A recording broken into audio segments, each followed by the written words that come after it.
നല്ല സിനിമയാണ്. പിന്നെ എന്താണ് ഇതിനകത്ത് സാധാരണ ഒരു ക്രൈം ത്രില്ലർ സിനിമ കാണുന്നതിനേക്കാൾ ഉപരി എല്ലാത്തരം ഓഡിയൻസിനെയും ഇതൊരു ഡിഫറെൻറ്റ് അപ്രോച്ചാണ്. സീറ്റഡ്ജ് ത്രില്ലർ എന്നൊക്കെ പറയുന്ന അതിനേക്കാൾ ഉപരി എല്ലാ തരം പാട്ടാണെങ്കിലും റൊമാൻസ് ആണെങ്കിലും എല്ലാത്തരം ഓഡിയൻസിനെയും സാറ്റിസ്ഫൈ ചെയ്യാൻ പറ്റുന്ന ഒരു സൂപ്പർ സ്ക്രിപ്റ്റാണ് അഭിലാഷിൻ്റെ സ്ക്രിപ്റ്റുള്ള. ഡയറക്ഷൻ ആണെങ്കിലും ഈ പറഞ്ഞ പോലെ ഡയറക്ടർ വിനയൻ സാറിൻ്റെ മകനാണ് വിഷ്ണു വിനയ്. പുള്ളിക്കാരൻ്റെ ആദ്യത്തെ സിനിമയാണ് ഒരു പുതിയ ആളാണ് ചെയ്തേക്കണമെന്ന് പറയില്ല. നല്ലൊരു സിനിമയാണ്. പിന്നെ ബാക്ക്ഗ്രൗണ്ട് സ്കോർ ആണെങ്കിലും ഉള്ള രഞ്ജിൻ നല്ല അടിപൊളിയായിട്ട് ചെയ്തിട്ടുണ്ട്. ആർട്ടിസ്റ്റുകളെല്ലാവരും അവരി മാമിനെയൊക്കെ ഒരുപാട് കാലങ്ങൾക്ക് ശേഷമാണ് സ്ക്രീനിൽ കാണുന്നത്. അടിപൊളിയായിട്ട് തന്നെ ചെയ്തിട്ടുണ്ട്.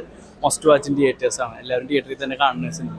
എന്താ പറയുക, ഒരു സസ്പെൻസ് ത്രില്ലറാണ്. റിയലിസ്റ്റ് ആയിട്ട് നോർമലി നടന്നുകൊണ്ടിരിക്കുന്ന നമ്മുടെ മാൻ മിസ്സിങ് കേസുകൾ അതുമായിട്ട് ബന്ധപ്പെട്ട ഒരു റിയൽ സ്റ്റോറി ബേസ്ഡ് ആണ്.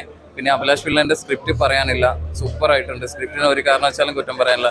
ഡയറക്ഷൻ ആയാലും DOP ആയാലും എല്ലാം നന്നായിട്ട് കൈകാര്യം ചെയ്തിട്ടുണ്ട്. അവസാനം ഒരുപാട് സസ്പെൻസ് ഒക്കെ വരുന്നുണ്ട്. ഭംഗിയായിട്ട് ക്ലൈമാക്സ് ഒക്കെ സൂപ്പറായിട്ടുണ്ട്. ഒന്നും പറയാനില്ല. ഗംഭീര ഫിലിം. എല്ലാ പ്രേക്ഷകരെയും സാറ്റിസ്ഫൈ ചെയ്യിപ്പിക്കാൻ പറ്റിയ ഒരു മൂവി തന്നെയാണ്. അങ്ങനെ ഏജ് കാറ്റഗറി ഒന്നും പറയാൻ പറ്റില്ല, പക്ഷെ എല്ലാവർക്കും ഇഷ്ടപ്പെടും. നമ്മളുടെ ഇപ്പോഴത്തെ ഒരു സോഷ്യൽ ലൈഫ് നടക്കുന്ന കാര്യങ്ങളും എല്ലാം കൂടി കണക്റ്റഡ് ആണ്. സോ നല്ല ഡയറക്ഷൻ, മേക്കിങ് നല്ലതായിരുന്നു.